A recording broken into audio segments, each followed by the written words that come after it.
Hello, thank you for tuning in to our video on how we built an arched cabin in Mena, Arkansas.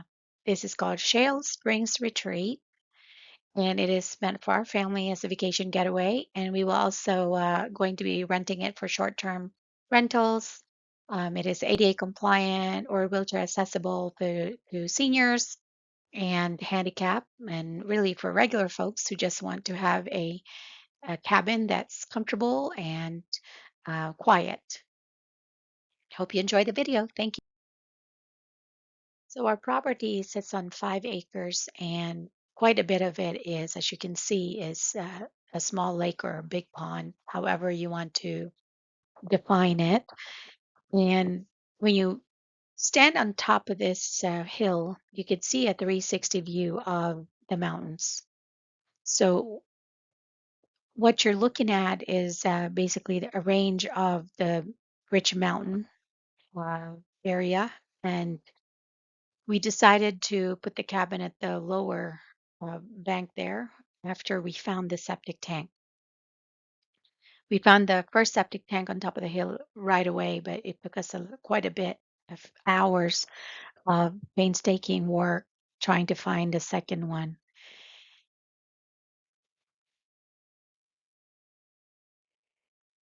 When we found a septic tank, or at least signs of a septic tank, we went ahead and had it excavated and opened and pumped out, so we can see the structure, and looks like it is usable. There's some fixing we need to do with pipes and possible leach fields, and then it can be used.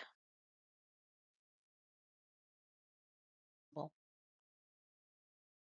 we then measured and marked where the cabin will be located, which is going to be about 10-15 feet from the septic tank, and it's going to be a cabin that's 16 by 20. Total square footage upstairs and downstairs will be about 500 square feet. We also marked the clearing area, and we followed the clearing to where the old mobile home driveway was, so that we didn't have to cut trees. And we ended up cutting only 2 small trees, which was a requirement. It was important to us. So we did a site clearing, and gravels and rocks were poured, and then the contractor started working on leveling the ground.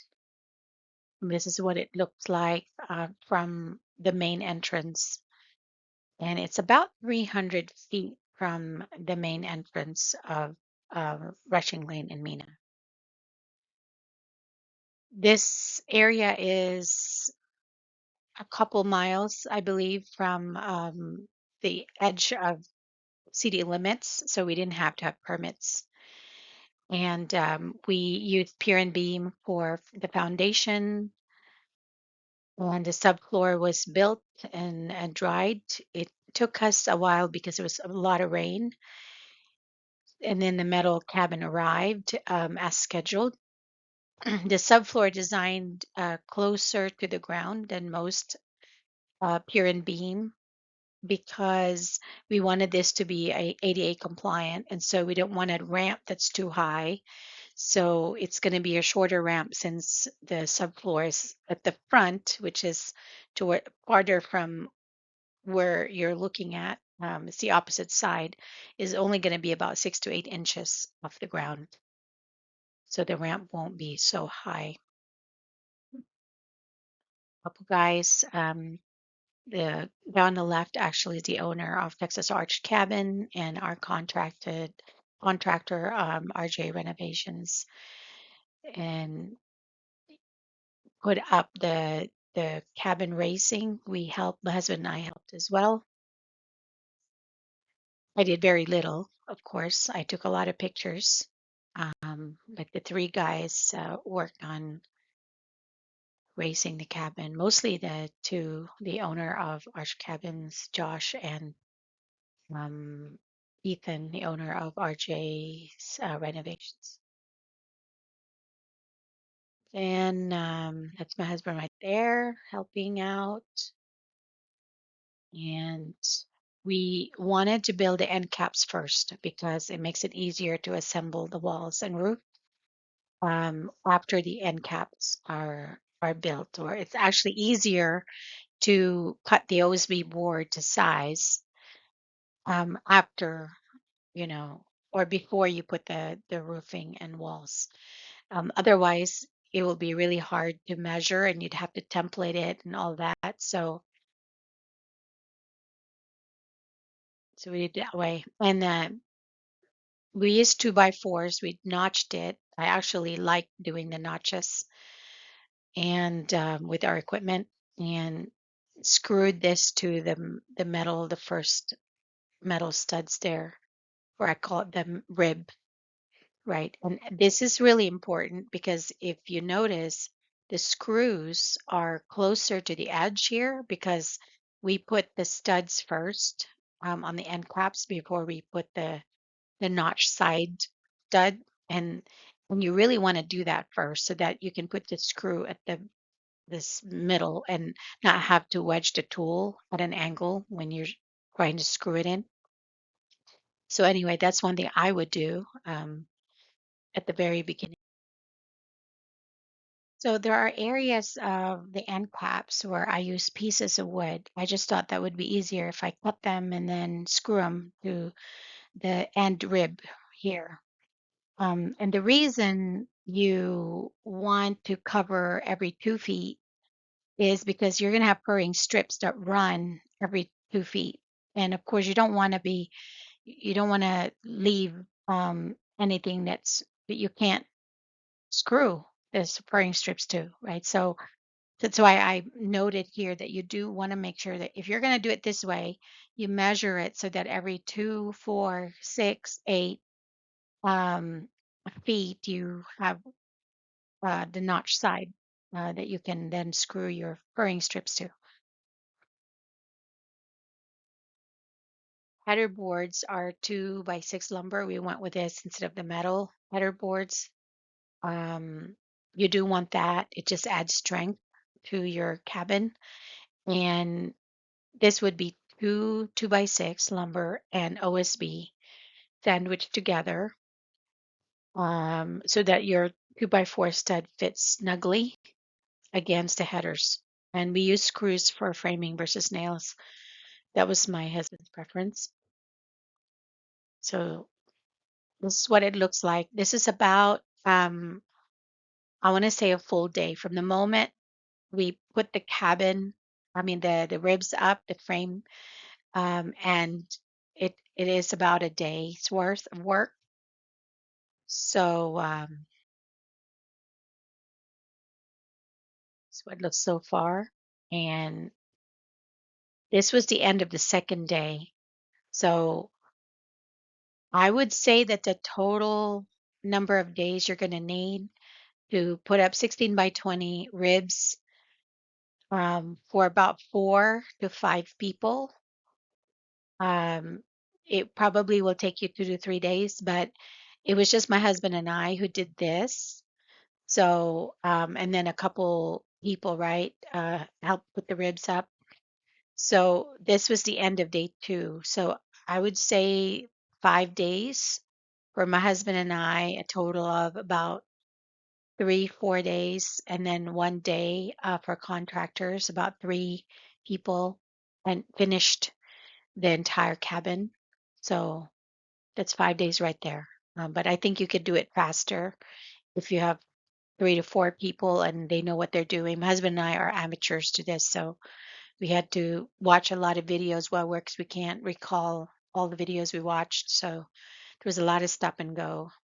It's best to finish both end caps and completely cover them with OSBs before you start working on the walls because it just slows you down if you're not finishing the end caps first. So we had to stop there, finish the end cap, and then build the walls after. Um, these are the workers now, and we do. My husband and I.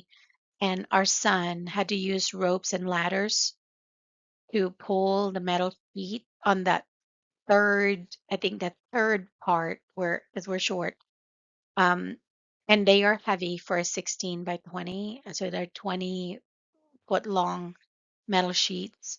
They were really heavy. So you probably need about 3 people if you're not going to use ropes, but we did. There were 3 of us, and we used 2 ropes at both sides, pulling them up and put them around, over the ridge, and just pulling them slowly using a ladder underneath so it doesn't scratch your lower sheets.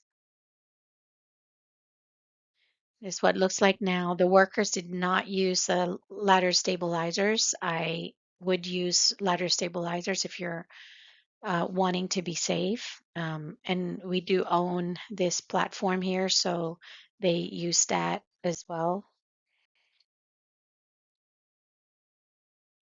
For the insulation, we use 2 types of tapes. We tried other tapes, they don't work. So there's a Gorilla tape that's really strong. It's a clear Gorilla tape. Don't use packing tape. That's not going to work.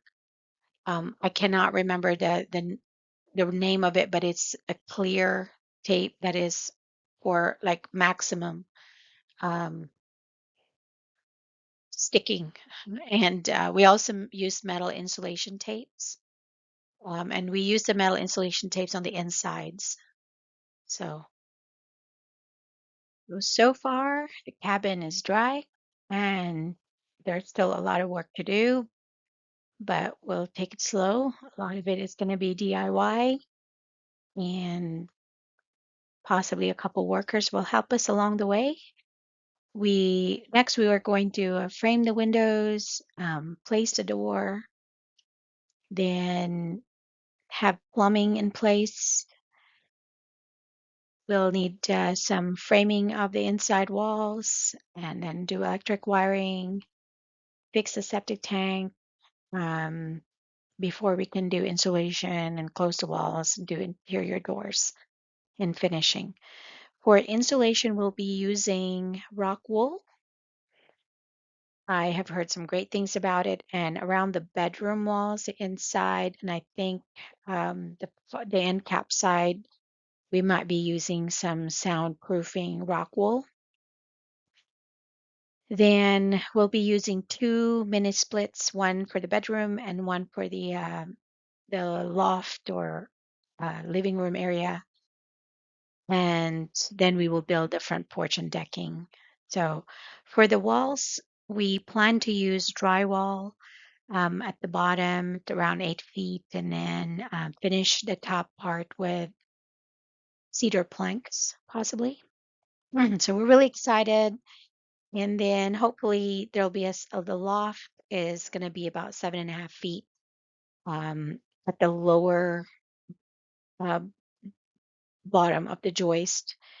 So a 6 foot, some 6'2" maybe person can stand at the ridge, but it's mainly going to be for kids or people, tall or short, to go up there and just sleep. Right. So we'll have a total of 2 bedrooms. And then we'll be using a winding stairs that's going to be custom built lumber. So we'll probably use 2 or 3 winders, or like 2, 3 angles there where we have to do some winders for the stairs. So yeah, it'll be fun. DIY project for the most part, but we'll be asking for help from real carpenters like our contractors. So thank you very much for watching, and I appreciate your time. We will be posting some more developments as it goes along, and hope you visit us at Shale Springs Retreat in Mena, Arkansas. Thank you.